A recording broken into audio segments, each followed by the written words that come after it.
Welcome back to day 2, where P is all about pleasure, namely sensory pleasures. The intoxicating fragrance of this rose, the visual beauty that it holds, the soft, velvety petals when I touch it. These organic roses are even good enough to eat. Now, just by being here on planet Earth, we get to experience life through our 5 senses. We get to see, smell, hear, taste, and feel. The sad fact, though, is that given how we all lead busy, exhausting lives, there is so much pressure that we forget to enjoy being in the present moment. I therefore see pleasure as the antidote to life's pressure. And far beyond physical sensations, pleasure encompasses our capacity to feel joy, ease, satisfaction. And it's the key to generating our powerful feminine energetics, such as creativity. So keep a lookout for day 4, where we go deeper into this aspect. For now, I want you to know that pleasure is your power, that a life without pleasure is not sustainable. It's time to throw in a bit of neuroscience here. I'd like to point you to a term known as negativity bias. You may have heard of how our ancestors, in order to survive, developed intelligent brains that looked out for danger. And because survival was at stake, it was paramount to sense for any threat or alarm that could be harmful. What this means is that for us today, we have inherited brains that prioritize looking out for threats or danger instead of focusing on pleasure. But we need not be limited by our biological evolution. Because of our intelligence, our capacity for awareness, as well as the neuroplasticity of our brains, we can relearn a whole new way of being. This is where we make the connection between feminine energetics and understanding what pleasure really is. Now, it's easy to lose touch with your feminine side in a hyper-masculine culture. If you've ever felt burnt out, overworked, or exhausted, know that you can tap on feminine energetics to restore, inspire, and enliven you. Pleasure nourishes, and the summit interviews for today are carefully chosen to help bring you back to the innate intelligence you have to experience pleasure in your life, so that you can fill your cup and expand into the fullness of who you truly are.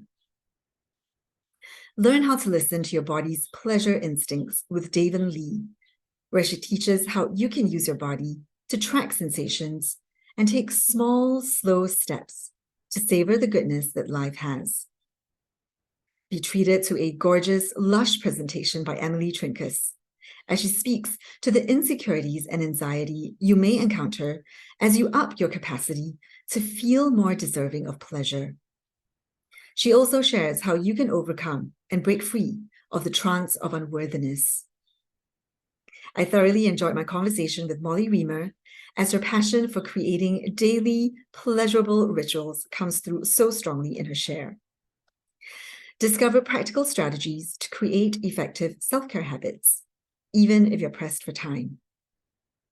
Then we have Josette Leblanc, who reminds us of how, when you free and actualize your potential, the path towards self-knowledge becomes one of pleasure. Explore how you can use your intuition to guide your pleasure in this interview. Next, I would love for you to experience a sound healing with Geraldine Glass, who shares her philosophy on how music is the vibrational essence of love. Enjoy the oral bath she has specially created to help you take up space and own your soul purpose with courage and joy. We also have Taylor Schuller, who highlights the astrological weather in the coming months and years. She shares tips and tricks on how you can more easily take pleasure and thrive as you live your best life. And finally, we have Jinju Desala, who takes us through a fun and enjoyable somatic practice, so you can flow with the pleasure that comes when you move your body. Learn more about how you can fully activate your goddess brain in this neurosomatic flow. As you can see, It's another rich day of learning and nourishment for yourself.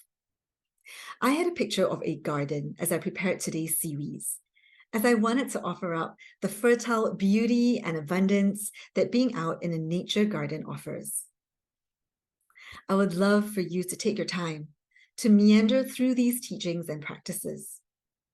It's vital that we as women learn how to prioritize and pursue more pleasure in every area of our lives.